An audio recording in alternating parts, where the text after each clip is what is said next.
natin sa palengke. Singkamas, sariwan-sariwa po ang singkamas, okra, sili, ayan, sitaw, sibuyas. Ang mahal na sibuyas guys, 20 pesos yung dalawa. Hala ko ba mura na sibuyas? Sa Mindoro, sabi 49 ang 1 kilo. Bakit dito napakamahal pa rin ang sibuyas? Mamaya magsasopas po tayo guys. Kakain po tayo ng sopas. Break time.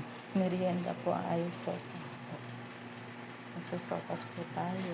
Yan. Nabili natin sa palengke. Good morning guys. Yan po, magluluto po tayo ng gatang tilapia. Yan po guys, nabili po natin yan sa palengke. Po ang ating lulutuin, gatang tilapia. Masarap po yan guys. Yan, haluan po natin siya ng pechay. Yan, siling malaki, luya, kamatis, sibuyas, at may coco mama tayo guys. Yan po ang ating ihahalo sa ating gatang tilapia. Yan guys. Yan po ako, magluluto po tayo ng gatang tilapia. Yan. Ang ating ulam sa pananghalian. Good morning guys.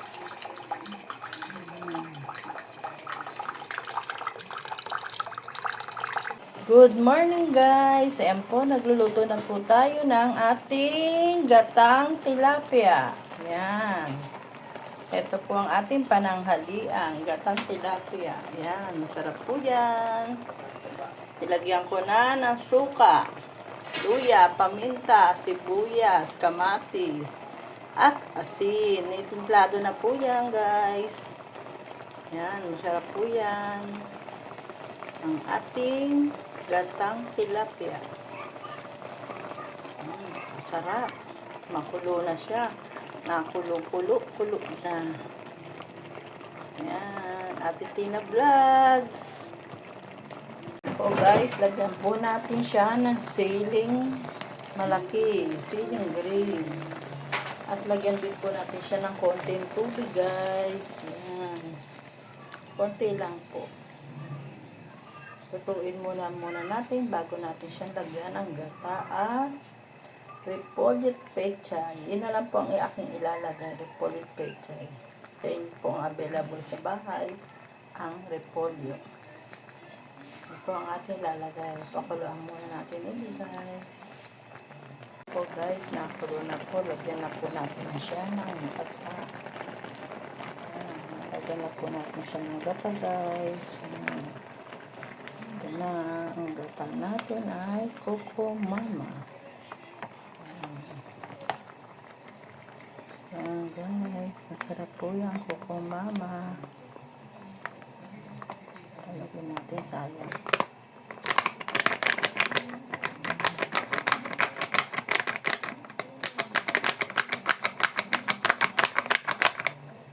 Lagyan din po natin siya na pechay. Ayan. Masarap na pechay. Tutuloy na lang po natin siya guys. Kompleto na po siya. May asin na po yan. Nilagyan ko na po siya ng asin. Mamaya titikman natin. Ayan. Ayan guys. Gano'n natin hindi siya tinipid sa gulay. Takpan muna natin guys.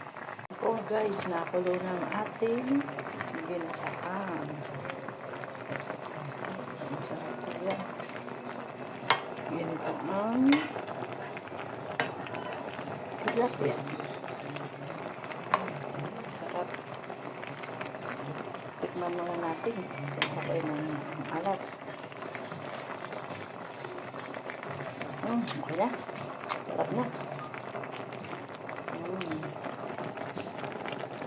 Ayan, lagyan natin ng peche. Maya konti guys. Pakuloy na natin siya. Maganda yung medyo inhim.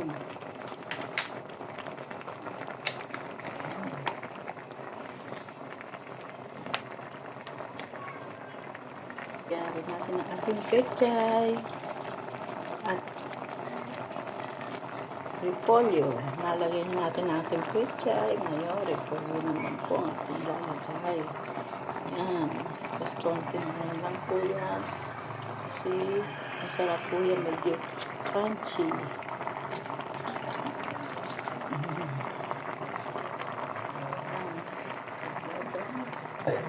Sorry ka.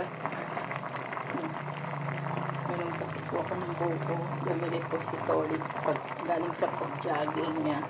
Bumili siya ng buko. Kaya nadigay ako guys. Ito ng ating pananghalian. Konting tembok na lang. Luto na ang ating ginataang tilapia. Hindi tinipid sa gulay. Yan po guys. Medyo ano na po ating pechay. Maluluto na. Konti na lang po ang sabaw.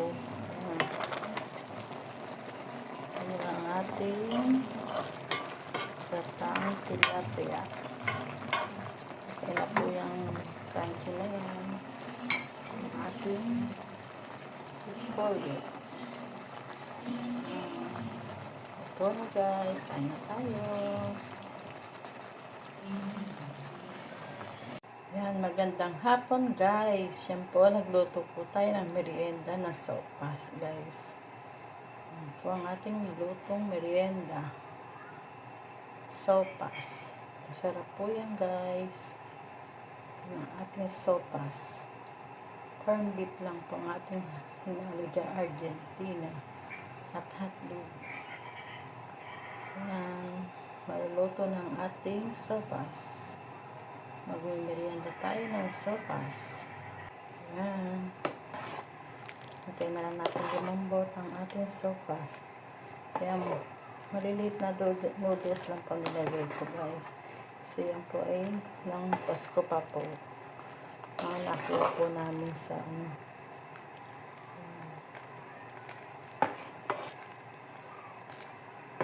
po yan ang ating sopas na merienda. Mamaya natin lagyan ng repolyo. Hindi natin nilagyan ng carrots. Repolyo na lang po. Hindi po tinipid sa home. Sarap po yan.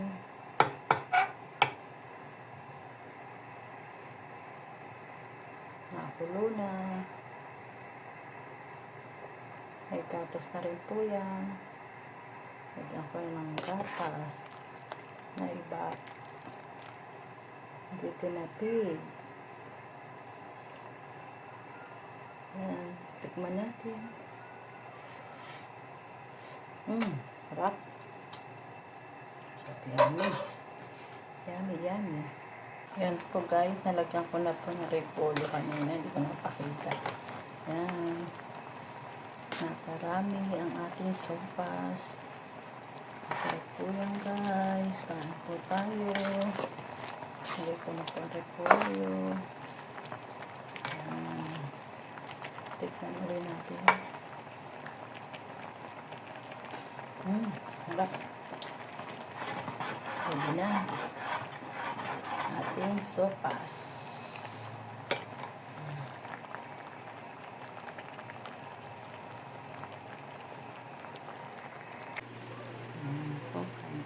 Lagyan po natin siya ng paminta para sumarap.